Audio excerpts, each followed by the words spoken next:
So I just want to be clear first. To be clear, we are not upset with the individuals who are being allowed to cross the borders into America. Let me make that very clear because people get it confused. We are, however, outraged with the government's response and our elected officials' blatant disregard to the local crisis Black families and children are facing now in our city. It is disingenuous and highly disrespectful to come into neighborhoods that have suffered decades of disinvestment, redlining, poverty, and violence to tell them you're taking resources away only to give it to another group of people that you allowed to cross the border illegally. How dare you put these poor people against us, especially because the very reason you claim they're here to seek asylum is the same reason and terror and injustice Black people face today. Chicago is working on an issue without addressing the current issue that it has with the communities that are suffering. And we're seeing resources fly out to help, but we're not getting that same type of support at the magnitude we're seeing now. All right, guys, so we got to go to Cuckoo for Cocoa Puff World, Chicago, to talk about the illegal immigration crisis that is affecting the city, okay? Because residents are continuing to revolt because of woke Mayor Brandon Johnson and his insistence on continuing to keep Chicago a sanctuary city and to share resources with migrants, resources that could be going to the residents / citizens of Chicago, the homeless. And the people are upset, okay, because you even have things like, for example, youth football teams being kicked out of their practice facility for illegal migrants to have a place to stay. Take a look. Residents in Chicago's Galewood neighborhood protesting against the city's plan to house migrants at the Amundsen Park Fieldhouse. WGN's Jenna Barnes has more. Hi, Micah and Ray. Well, the Windy City Dolphins youth football team, they've been a part of this community for 3 decades, and they use Amundsen Park and the field house for practice. They say they don't know where they will go when it becomes a migrant shelter. That's all we have. You take this away, I'm not sure where it's going to displace our kids. We got kids that walk from school. There's multiple elementary schools around here, and a lot of people just walk from school to practice. So if they move us miles away, we're not sure we're going to lose kids to, to the streets. Neighbors in Galewood booed the idea at a meeting earlier this week, upset they weren't consulted on the plan to move 200 migrants into the field house for up to 6 months. The city is trying to lighten the burden on police stations that are currently housing migrants. The Park District says youth and senior programming here will move about 1.5 miles away to Rutherford Sayer Park, but the Dolphins aren't part of the Park District, so the families don't know how they will be impacted. Mayor Brandon Johnson today addressed the pushback from the neighborhoods where shelters are popping up. The weight and the brunt of this sacrifice has been on Chicagoans, and I'm hearing loud and clear from our Black residents in particular that they have high expectations, as they should. The mayor says he continues to ask the state and the federal government to share more of this burden. These families say they plan to protest peacefully outside his house tonight. We're live in Galewood. Jenna Barnes, WGN News. Yeah, so you seen that, you heard that. But according to gaslighting Mayor Brandon Johnson, okay, if you listen to his press conference, the guy claims that, no, you don't understand. The idea that migrants are taking away resources from Black people is silly, okay? Because Black people don't want what migrants want, right? While at the same time, literally taking away a field house from Black youth football teams, or mostly Black youth football teams, for migrants to live there. Again, it's amazing stuff. Again, I try to tell you guys, this guy might be the biggest gaslighter ever, right? He's the most honest gaslighter because he's telling you exactly what he wants to do. Okay, if you actually listen to him, he's being honest. But at the same time, the way he frames the issue, the way he lies about the effects of the decisions that he's making, is truly stunning stuff. It really is. But again, this is par for the course when it comes to Democrats.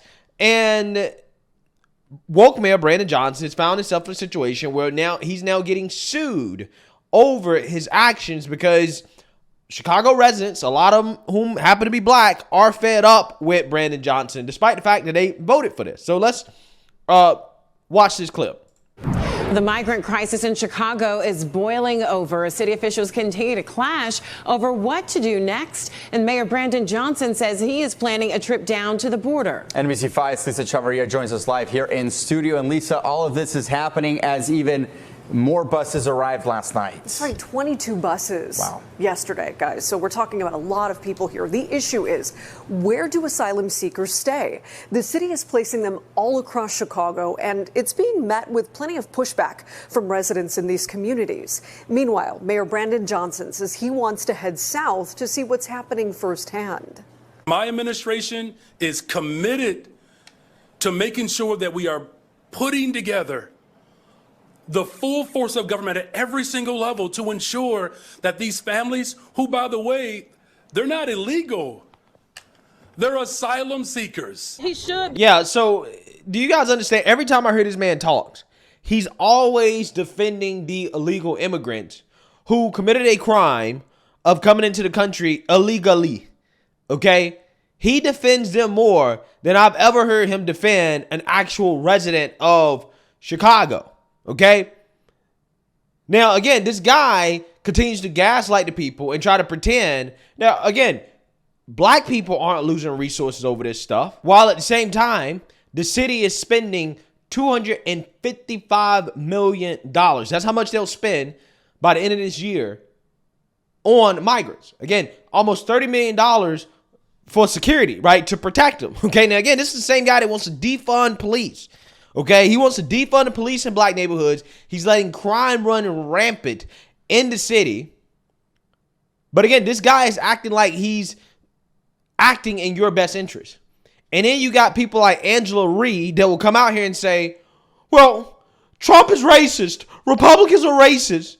Don't vote for them. Vote for Brandon Johnson, who will put illegal immigrants in your neighborhood, who will take police out of your neighborhood, who will enact policies that are detrimental to the black community. Again, this is amazing stuff. It really is. Seekers. He should be taking himself to helping the community here and making sure that he is handling the crisis that's here. He don't have to help y'all. You know why he don't have to help y'all? Because y'all, this woman right here more specifically, statistically speaking, there's a 95% chance that you're going to turn around and vote for Brandon Johnson, right? You're going to vote for him again when he's up for re-election. In fact, you're going to vote for Biden too. Okay, you're going to be boohoo, whining, and crying about it, but you're going to turn around and vote for these people again. Until black people actually change the way they vote, you know, I only can feel so bad about it. It's just amazing to me that it took all of this for them to realize that woke Democrat progressive policies are not good for black people. That the whole, oh, well, Republicans are racist thing was a pile of shit, right? It was a trick. It was a tactic used to incentivize uneducated people and emotional people to vote against their best interests. Well, such and such and such is a racist. Amazing stuff. It really is. Handling the crisis that's here. At this point, the mayor didn't say when a trip like that down to the border would take place, but he also says a team with the U.S. Department of Homeland Security is in Chicago right now, taking a closer look at the severity of the ongoing crisis. The city is now also facing a lawsuit brought by two members of the South Shore Community Group. They held a meeting to talk about the issues they're experiencing with a closed high school turned into a migrant shelter. The first thing that this lawsuit is about is for South Shore High School to reopen as a high school. We're calling on the mayor and the governor to freeze the language of Sanctuary City. This group is also calling for an audit to take a look deeper into how the city is spending the money allocated to help the migrants. According to the latest numbers from Chicago's Office of Emergency Management and Communications, there are nearly 10,000 migrants in shelters, with more than 3,000 still waiting to be placed. Now, guys, Michelle and JC, this is not including the latest arrivals from Texas yesterday. Yeah, so again, there's 25 busloads of migrants arriving every day in Chicago. And I support these residents suing because, again, when you got an empty building that used to be a high school and you open it up for illegals, when you got black kids that can't read and can't write, yeah, I do think that it does say something. It says a lot about the priorities of these politicians when all of a sudden they can do something with the building. They can purpose the building for something useful when it comes to their illegal immigration agenda. But when it comes to actually giving more resources and providing more to those communities without the illegals being there, oh, well, you know, we can put that on the back burner. Amazing stuff. But again, they voted for this, right? That's always what this stuff comes down to. So now we got to jump over to Atlanta, which is also a city that has a significant black population, probably the blackest city in the country. They're preparing for an influx of migrants. At 5, Atlanta's mayor is preparing for migrants from the southern border to come to Atlanta. Mayor Andre Dickens asked for, and the city council has approved, nearly $7 million for shelter in area hotels, food, and other necessities. Fox 5's Morris Diggs joins us live in Northeast Atlanta with all the details. Morris. The nation's mayors, they meet twice a year and they talk in between. Andre Dickens knows all about the pressures on New York City from this migration, and he wants to make sure nothing like that happens here. Well, again, the only way you can make sure nothing like that happens there is not to welcome them with open arms, but to send them back to Venezuela, right? Send them back to where they came from, deport them. That's the only way. But let's see what the woke mayor of Atlanta proposes here, right? You guys shouldn't be surprised what he's about to say. Almost nightly, when the numbers run high, the influx of migrants shown on your TV screens. It was a Texas governor, frustrated with the Democratic administration in Washington, who was first to try to change the equation and send thousands to northern cities. Yeah, you got to share the problem, okay? Because all these cities welcome illegal immigrants. They voted for illegal immigrants. So yeah, they got to participate in taking care of them, right? Again, I think that what Greg Abbott did is probably the most genius move that we've ever seen from a Republican governor. Now, I know some people don't like it because they don't like the migrants being in the country, period. But Texas can only do so much as a state to prevent them from coming across the border. It's a federal problem. And when the federal government doesn't want to do anything about it, when the federal government is actively encouraging people to come here, yeah, I mean, at some point you got to say, you know what, we're just going to send them to somewhere else, right? Send them where they're wanted, allegedly where they're wanted, until they get there, right? When they get there, they're not wanted anymore. In New York, one of the landing spots, the bills and the population are piling up. I don't see an ending to this. I don't see an ending to this. This issue will destroy New York City. I reject that notion to use language that this will destroy the fabric of America. America was built upon immigrant labor. You heard that? Woke black woman that's on the Atlanta City Council sees the damage and destruction and outcries from black people across the country dealing with the influx of illegal migrants in their neighborhoods. And she's advocating for more, right? She's not advocating to close the border. She said, I disagree with that. Again, this is what black people are voting for. Okay? When we let liberal black women lead us, it leads to chaos and destruction. I'm so serious. I mean, I don't know how many examples I need to point out here. Again, just look at the black community. It's ran by black liberal women. How's that worked out? Not great, right? And we continue to elect these individuals to office. Again, I have no problem with conservative black women, but liberal black women have been the anchor on the black community. I'm so serious. And every time you look, when you see the problems, behind the problem is a liberal black woman. Remember, the liberal black women of Atlanta, these are the women that saved America from Trump, right? They saved America from the orange man, according to Democrats and the white liberals. It was black women. Black women did all the work.